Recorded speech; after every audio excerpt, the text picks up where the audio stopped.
നമസ്കാരം സുഹൃത്തുക്കളെ, നമ്മൾ ഈ കഴിഞ്ഞ ദിവസങ്ങളിലൊക്കെ കണ്ടതാണ് ഷൈൻ ടോം ചാക്കോയുടെ ഒരു ഒളിച്ചോട്ടവും. ഷൈൻ ടോം ചാക്കോ പിന്നീട് ഇന്ന് പിടിക്കപ്പെടുകയും ചെയ്തു. പിടിക്കപ്പെട്ടതല്ല, പിടികൊടുത്തതാണ്. അപ്പോൾ ഷൈൻ ടോം ചാക്കോ ഇന്ന് പോലീസ് സ്റ്റേഷനിൽ പോയി ഹാജരായി. മണിക്കൂറുകൾ നീണ്ട ചോദ്യം ചെയ്യലിനൊടുവിൽ ഷൈൻ ടോം ചാക്കോ സമ്മതിച്ചിരിക്കുകയാണ് മെത്താഫിനും അതേപോലെയുള്ള ലഹരി വസ്തുക്കൾ താൻ ഉപയോഗിക്കാറുണ്ടെന്നും.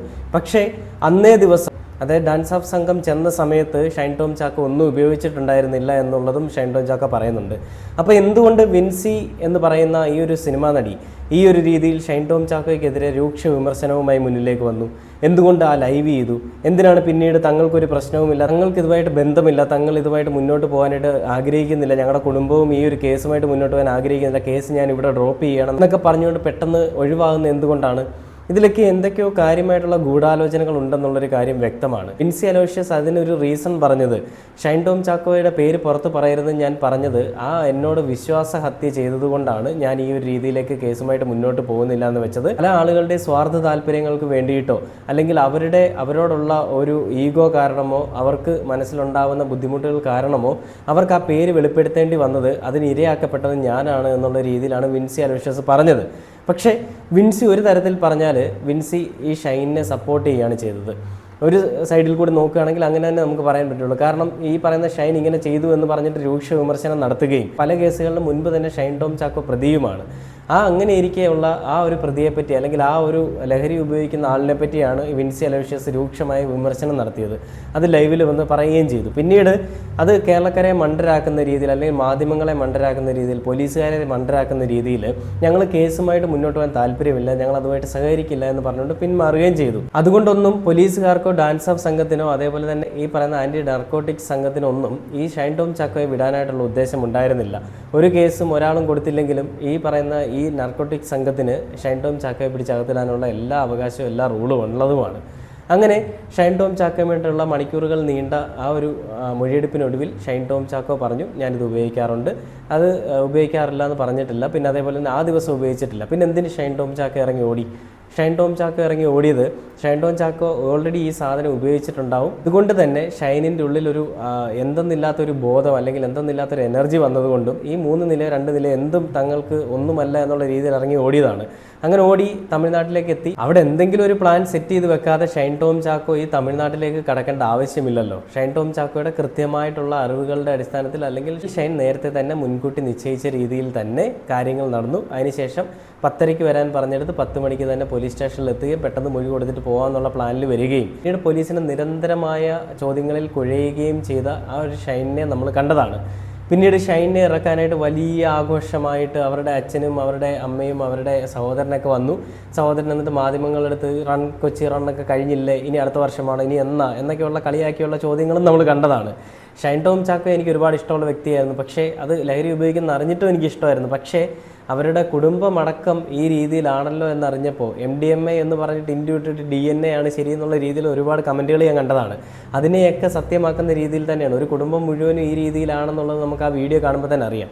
അത് ഞാൻ അടിച്ചാക്ഷേപിക്കുകയല്ല. പക്ഷേ ആ രീതിയിൽ മക്കൾ എന്ത് തെറ്റ് ചെയ്താലും മക്കൾക്ക് പൂർണ്ണമായിട്ടുള്ള സപ്പോർട്ട് കൊടുക്കാം എന്നുള്ളൊരു ചിന്താഗതിയാണ് ഇവിടെ നമ്മൾ കാണുന്നത്. അപ്പോൾ ഈ വിൻസി അലോഷ്യസിൻ്റെ കാര്യങ്ങളെപ്പറ്റിയും ഷൈൻ ടോം ചാക്കോയുടെ കാര്യങ്ങളിൽ സംഭവങ്ങളിൽ ഉണ്ടായിട്ടുള്ള എന്തൊക്കെയാണ് കാര്യങ്ങളെന്നുള്ളതിനെ പറ്റിയും സംവിധായകനായിട്ടുള്ള ബൈജു കൊട്ടാരക്കര എന്താണ് പറയുന്നത് എന്നുള്ളത് നമുക്കൊന്ന് കേട്ട് നോക്കാം. ആദ്യം ബൈജു കൊട്ടാരക്കര, സൂത്രവാക്യം സിനിമയിൽ ഷൈൻ ടോം ചാക്കോയുടെ പെരുമാറ്റ രീതികളെ കുറിച്ച് പരാതിപ്പെട്ട വിൻസി അലോഷ്യസ്, ആ കേസിനെ സംബന്ധിച്ച് ഇന്ന് ഷൈൻ ടോം ചാക്കോ ചില കാര്യങ്ങൾ പറഞ്ഞിട്ടുണ്ട്. അതായത് വിൻസി ബോധപൂർവം ഒരു ഗൂഢാലോചന നടത്തുകയാണ് തനിക്കെതിരെ, കളവ് പറഞ്ഞതാണെന്നാണ്. അതിന് തൊട്ടു പിന്നാലെ സൂത്രവാക്യം സിനിമയിലെ അണിയറ പ്രവർത്തകർ, അതായത് സംവിധായകൻ യുജീനും നിർമ്മാതാവ് ശ്രീകാന്തും വന്ന് പറയുന്നത് കൃത്യസമയത്ത് ഷൂട്ടെല്ലാം പൂർത്തിയാക്കിയ ഷൈൻ ടോം ചാക്കോയെ കുറിച്ചാണ്. 26 ദിവസമായിരുന്നു ഷെഡ്യൂളെങ്കിൽ 40 ദിവസത്തെ പടത്തിൽ 2 ദിവസം എക്സ്ട്രാ അഭിനയിക്കുകയും ലഹരിയുമായി ബന്ധപ്പെട്ട് ഏതെങ്കിലും തരത്തിലൊരു കുഴപ്പം അയാൾ ഉണ്ടാക്കിയതായി അറിയില്ല എന്നുമാണ് യുജീൻ പറഞ്ഞിരിക്കുന്നത്. മാത്രമല്ല വിൻസി അലോഷ്യസ് ഒരു പരാതി സിനിമാ ലൊക്കേഷനിൽ ICCക്ക് നൽകിയിട്ടില്ല എന്നാണ്. ഷൈൻ ടോം ചാക്കോയെ വെള്ള പൂശാൻ വേണ്ടി നിർമ്മാതാവും സംവിധായകനും കൂടി ഇറങ്ങി കളിക്കുന്നതാണ് എന്ന് താങ്കൾ സംശയിക്കുന്നുണ്ടോ? ഷൈൻ ടോം ചാക്കോയുടെ കേസ് എവിടെയെങ്കിലും എത്തുമോ അതോ തേച്ചു മാച്ച് കളയുമോ? സംശയിക്കുക ഭൂഷൺ, അതുതന്നെയാണ് സത്യം. കാരണം ആ സിനിമ ഏകദേശം തീരാറായി. ഇനി ചിലപ്പോൾ 1-2 ദിവസം കൂടെ ഷൂട്ടിംഗ് ചിലപ്പോൾ ഉണ്ടാവും എന്ന് പറയുന്നത് കേട്ടു. അല്ലെങ്കിൽ അതിൻ്റെ ബാക്കി വർക്കുകൾ കിടക്കുന്നു. അപ്പോൾ ഇയാളെ അവർക്ക് ആവശ്യമുണ്ട്. ഇയാളില്ലാതെ സിനിമ പുറത്തിറങ്ങാൻ പറ്റില്ല. ഇയാൾ എന്തെങ്കിലും അറസ്റ്റിലാവുകയോ മറ്റോ ചെയ്താൽ ആ സിനിമയുടെ ഭാവി ചിലപ്പോൾ അനിശ്ചിതത്തിലാവും. ഇതുകൊണ്ട് ഇത് തുറന്നു പറഞ്ഞ വിൻസി അലോഷ്യസ് ആണ് ഇപ്പോൾ കുരിശ് കയറിയിരിക്കുന്നത്. ഇന്നലെയാണോ 2 ദിവസം മുമ്പാണോ ഇതേ ചർച്ചയിൽ സജി നന്ദിയായിട്ട് പറഞ്ഞത് എന്താണ്? വിൻസി അലോഷ്യസിനെ സംരക്ഷിക്കും. ആര് സംരക്ഷിക്കും? എവിടെ സംരക്ഷിക്കും? എങ്ങനെ സംരക്ഷിക്കും? ഏത് സംഘടനയ്ക്ക് സംരക്ഷിക്കാൻ പറ്റും? അതായത് ഇനി നോക്കണം, ഈ വിൻസി അലോഷ്യസ് എന്ന് പറഞ്ഞ പെൺകുട്ടിക്ക് ഇനി അടുത്ത കാലത്തൊന്നും സിനിമ കിട്ടാൻ യാതൊരു സാധ്യതയുമില്ല. അത് എവരെല്ലാം കൂടി ഉണ്ടാക്കിയെടുക്കുന്ന ഒരു കോക്കസിലേക്ക് അത് മാറിക്കഴിഞ്ഞു. ഒന്നത്. രണ്ട്, ഇന്ന് ജാമ്യം കിട്ടി ഇയാൾ പുറത്തിറങ്ങിയ ഉടനെ ഇയാളുടെ അപ്പനും അനിയനും എല്ലാം അവിടെ കാണാൻ വേണ്ടി വന്നപ്പോൾ അപ്പൻ പറഞ്ഞതായിട്ടൊരു വാചകം കേട്ടു. ആൺകുട്ടികളല്ലേ, അവർ ലഹരി ഉപയോഗിക്കും, പെണ്ണ് പിടിക്കും, അതിനാർക്കാണ് ഇത്ര കുഴപ്പമെന്ന്.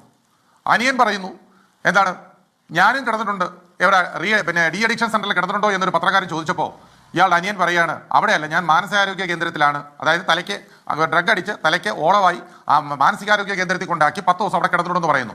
അപ്പോൾ ഇത് കേൾക്കുമ്പോൾ സത്യത്തിൽ നമുക്ക് തോന്നുന്നത് ഏതൊരു സിനിമയിൽ സലീംകുമാർ പറയുന്ന പോലെ മൊത്തം കൂതറകളാണ്.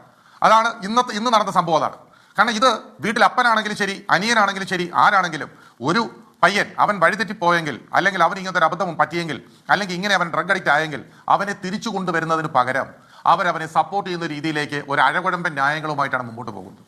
അങ്ങനെയുള്ള ഒരുത്തനെയാണ് മലയാള സിനിമ ഇൻഡസ്ട്രി രക്ഷിക്കാൻ നടക്കുന്നത്. ഇപ്പോൾ അമ്മയും അപ്പനും അനിയൻ ബൈജു കൊട്ടാരക്കര പറഞ്ഞ എല്ലാ കാര്യങ്ങളും വളരെ സത്യസന്ധമായിട്ടുള്ള കാര്യങ്ങൾ തന്നെയാണ്. അതായത് ഒരു കുടുംബം തന്നെ ഈ ഒരു കൊള്ളരുതായ്മയ്ക്ക് മുന്നിലേക്ക് നിൽക്കുന്നു. അച്ഛൻ്റെ കുറേ ഡയലോഗ് നമ്മൾ കണ്ടാണ്. ആ വിൻസി അലോഷ്യസ് പരാതി പിൻവലിച്ചത് കൊണ്ട് മാത്രമാണ് ഇവന്മാർ ഈ രീതിയിൽ കിടന്ന് ഇളകുന്നത്.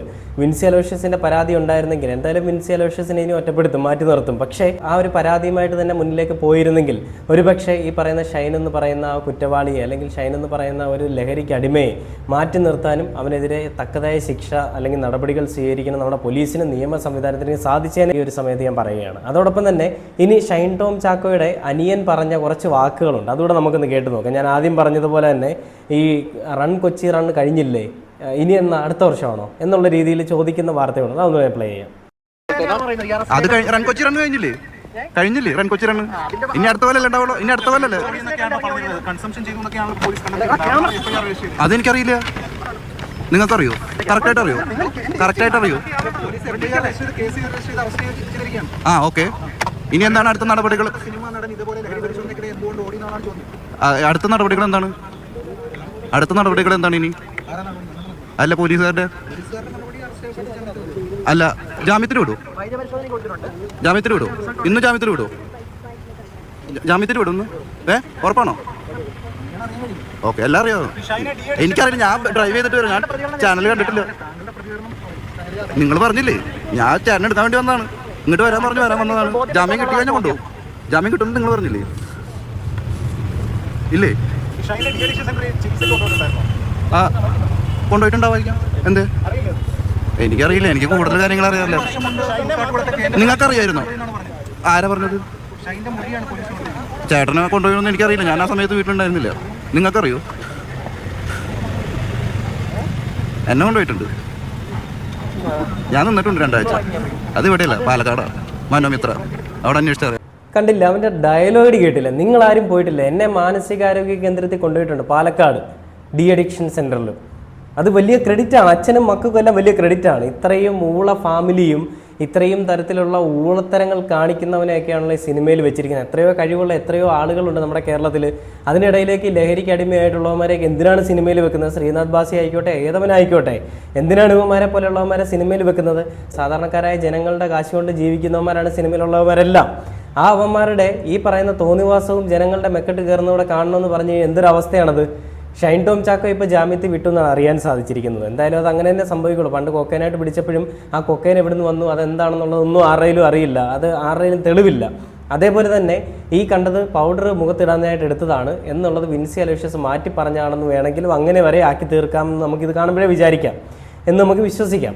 അപ്പോൾ ഇതിനെയൊക്കെ പറ്റി നമ്മുടെ retired SP George Joseph sir പറയുന്നൊരു വാക്കുണ്ട്. അദ്ദേഹം പറയുന്നത് ഇങ്ങനെയാണ്, അതായത് ഈ റൂമിൽ നിന്ന് ഇറങ്ങി ഓടിയ ഷൈൻ ടോം ചാക്കോ പൊള്ളാച്ചിയിലേക്ക് അല്ലെങ്കിൽ തമിഴ്നാട്ടിലേക്ക് പോയത് എന്തിനാന്ന് വെച്ചാൽ പക്ഷേ ബ്ലഡ് ചേഞ്ച് ചെയ്യാൻ വേണ്ടിയിട്ടായിരിക്കും പോയതെന്നാണ് അദ്ദേഹം പറയുന്നത്. അദ്ദേഹം പറയുന്ന വാക്കുകൾ എനിക്കും അത് ശരിയായിട്ട് തന്നെയാണ് തോന്നുന്നത്. ആ വാർത്ത കൂടി ഞാൻ ഇവിടുന്ന് പ്ലേ ചെയ്യാം, അതുകൂടെ കണ്ടുപോകാം നമുക്ക്. ഞാൻ ഈ കേസിനകത്ത് ടോം ചാക്കോയെ വെറുതെ വിടുമെന്നാണ് ഞാൻ വിചാരിച്ചത്. കാരണം അയാളുടെ കൈവശം ലഹരി സാധനങ്ങളൊന്നുമില്ല. പിന്നെ അയാൾ ഇവിടുന്ന് ഓടി രക്ഷപ്പെട്ട് പൊള്ളാച്ചി പോയി കംപ്ലീറ്റ് ബ്ലഡ് ട്രാൻസ്ഫ്യൂഷൻ അത് നടത്തിയിട്ടുണ്ടെന്നാണ് ഞാൻ കരുതുന്നത്. അപ്പം തിരിച്ച് അയാൾ ധൈര്യസമേതം 10:30 വിളിച്ചിട്ട് 10 മണിക്കാണ് വന്ന് നിൽക്കുക. വളരെ നല്ലൊരു കുട്ടി പോലെ വന്ന് നിൽക്കുന്നു. അപ്പം ബ്ലഡിൽ നിന്നൊന്നും എടുക്കാൻ ഒക്കില്ല. പിന്നെ പോലീസ് കേസെടുക്കാതെ ഇയാളെ വിടും എന്നാണ് ഞാൻ കരുതിയത്. പക്ഷേ അതുണ്ടായില്ല. അറസ്റ്റ് ചെയ്തിട്ടാണ് വിട്ടത്. അത് സെക്ഷൻ 27 29 NDPS ആക്ട് അനുസരിച്ചാണ്. ഒരാളുടെ കൈവശത്ത് വെക്കാവുന്ന മാക്സിമം ഗ്രാം ലിക്കർ അല്ലെങ്കിൽ ലഹരി, അതാണ് ചെറിയൊരു വകുപ്പാണ് 27. 29 ഒരു കോൺസ്പിറസി അവിടെ ഉണ്ടെന്നുള്ള രീതിയിൽ രണ്ടും ബെയിലബിൾ ആണ്, ജാമ്യം കൊടുത്തു. പക്ഷേ 27A ഇടായിരുന്നു പോലീസിന്.